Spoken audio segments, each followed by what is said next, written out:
වෙජීට් සමග සම්බන්ධ වෙච්ච ඔබ සැමව සාදරයෙන් පිළිගන්නවා. අද මම මේ වීඩියෝ එකකින් ඉදිරිපත් කරන්න යන්නේ කොහොමද ප්‍රතිශක්තිකරණාගේ ඉතාමත්ම ඉහළ වගයෙන් පවත්වාගෙන යන්න අපිට උපකාරී වන මේ වගේ සෞඛ්‍ය සම්පන්නව සිටීමට අවශ්‍ය නිවසේදීම පිළියෙල කරගන්න පුළුවන්, නිවසේදීම හොයාගන්න පුළුවන් අමුද්‍රව්‍ය වලින් කොහොමද මේ වගේ සෞඛ්‍ය සම්පන්න විදින්න සුදුසු පානයක් සකසගන්නේ කියලා.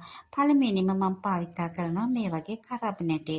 කරාබනැටි මේ වගේ වතුරේ දාලා රැයක් එළි වෙනකම් පිඟෙන්න දාලා ගත්ත මෙන්න මේ වගේ කරාබනැටි තීරයක් මට අවශ්‍ය වෙනවා. කරාබනැටි ටික අයින් කරගත්තාම මේ වගේ පෙරීමෙන් පස්සේ මට මේ වගේ පිරිසිදු ඒත් එක්කම මේ වගේ පැහැදිලි දියරයක් මට ලබා ගන්න පුළුවන්. මේ දියරය තමයි මම මගේ පානය සඳහා භාවිතා කරන්නේ. මම භාවිතා කරන අනිකුත් ද්‍රව්‍ය තමයි මේ වගේ කහ කුඩු ස්වල්පයක් සහ ගම්මිරිස් කුඩු ස්වල්පයක්. මේ වගේ ලෙමන් ඉස්ම ස්වල්පයක්.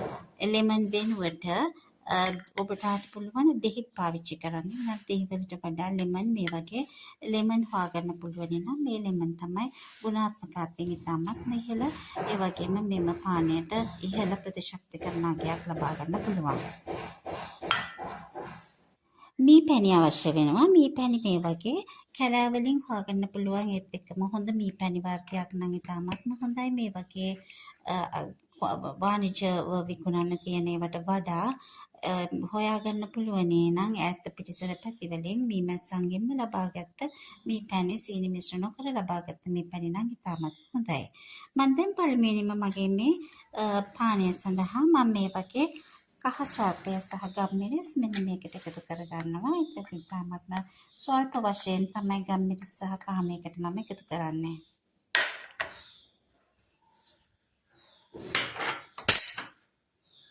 ඒත් එක්කම මට පුළුවන් මම මේ සකසාගත්ත මේ වගේ ලෙමන් ඉස්ම ස්වල්පයක් ඒකට එකතු කරගන්න.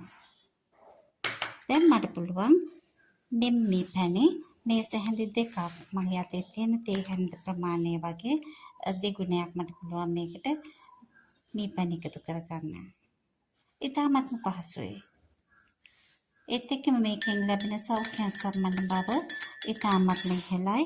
බෝවන රෙද්ද සාමාන්‍යයෙන් හැදෙන බෝවන රෝග මෙම පානය දවස ගානේ උදෑසන කිසිදු ආහාරයක් භාවිතා නොකර භාවිතා කරන්න පුළුවන් නම් ප්‍රතිශක්තිකරණාගේ ඉතාමත්ම ඉහළට නංවන්න පුළුවන්. ඒත් එක්කම පාසල් යන දරුවන්ට ඒත් එක්කම පෞද්ගලික පන්තිවලට සහභාගී වන දරුවන්ට හුඟක් වෙලාවට එක අසනීප තියෙන දරුවෝ නැගෙනවා. එතකොට ඒ දරුවොත් එක්ක ගැවසෙනකොට ඒගොල්ලන්ගේ තියෙන ලෙඩ රෝග ඉක්මනින්ම වෛරස් සහ බැක්ටීරියා සහිත රෝග හැදෙන්න ඉඩ තියෙන අවස්ථාව වැඩියි.